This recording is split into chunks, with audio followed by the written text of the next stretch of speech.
आज श्रावण मास के आखिरी सोमवार के दिन गांव गांव में कांवड़ यात्रा का आयोजन हो रहा है।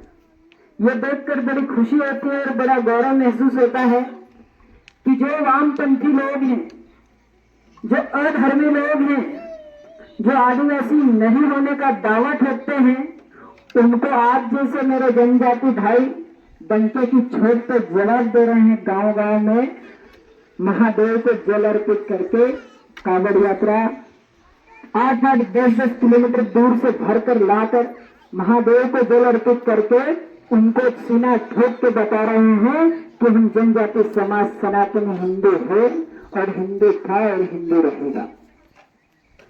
ये कुछ लोग हैं जो षड्यंत्र रचते हैं और अभी लोग आपको मैं बता दूंगा कि अभी हमने जो कांवड़ यात्रा का जो आयोजन किया है वो हमने कोई अंग्रेजी महीने से नहीं किया, अगस्त आ गया इसलिए किया ऐसा नहीं है, या फिर जुलाई आ गया इसलिए ऐसा नहीं है।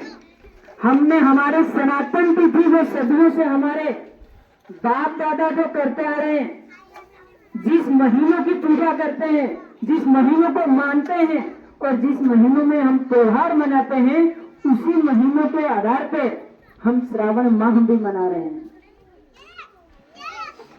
आजकल के लोग अंग्रेजी के दिए हुए जो महीने हैं उन महीनों में उत्सव मनाएंगे, लेकिन उनको ही नहीं पता कि वो उत्सव किस काम का है और किस लिए मना रहे हैं। वो सारे के सारे अंग्रेजी महीने होते हैं, लेकिन हमारे बाप दादा के दिए हुए जो महीने हैं वो चैत्र, वैशाख, जेठ, आहार, श्रावण, भादौ ऐसे इस प्रकार हैं।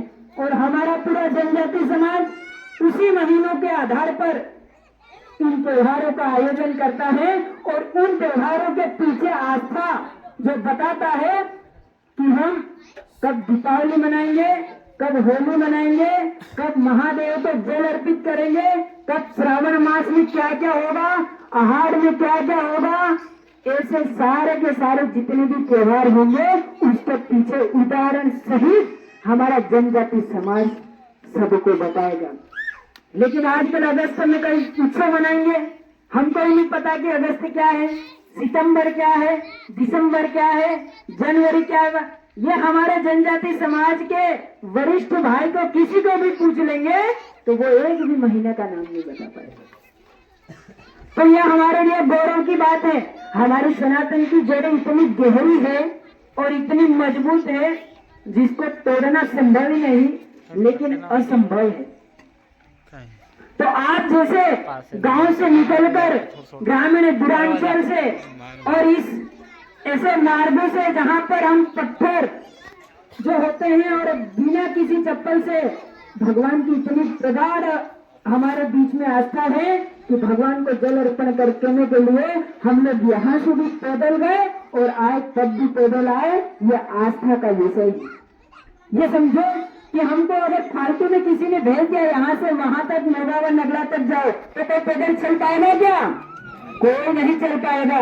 लेकिन आप लोग माई माता के पास चल गए और माई माता से जल लेकर पैदल ही पैदल आ गए। ये प्रभु महादेव का आशीर्वाद समझ के आप समझो, क्योंकि ये महादेव का नशा है और ये महादेव का नशा धीमे को कभी नहीं उतरेगा, हमेशा बने रहेगा।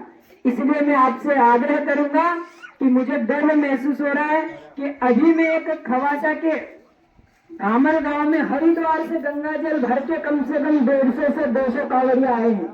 मैं उनकी कांवड़ यात्रा में जब सम्मिलित हुआ तो मुझे ऐसा लगा कि सनातन केवल गांव तक ही सीमित नहीं है।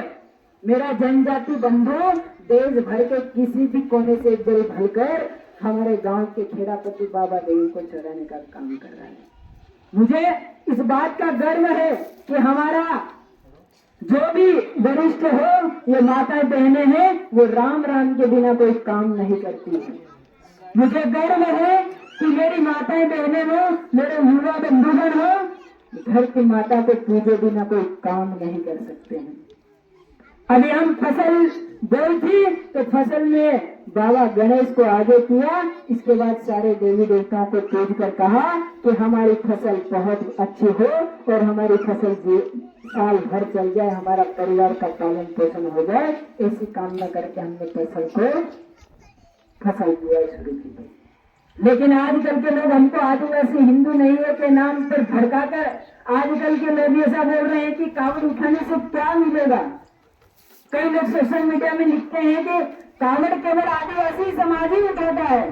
कई लोग ऐसी भ्रांतियां फैलाते हैं कि कावड़ उठाने से क्या पगार मिलती है, कावड़ उठाने से क्या तुमको कुछ बंगला लग जाएगा क्या, या कावड़ उठाने से तुम्हें नौकरी मिल जाएगी क्या। तो ऐसे वामपंथियों को मुंह तोड़ जवाब देना कि हमारे बाप दादा मालिक रहे, नौकर कभी नहीं रहे, इसलिए हमको नौकर नहीं बनना, हमको तो मालिक बनना है।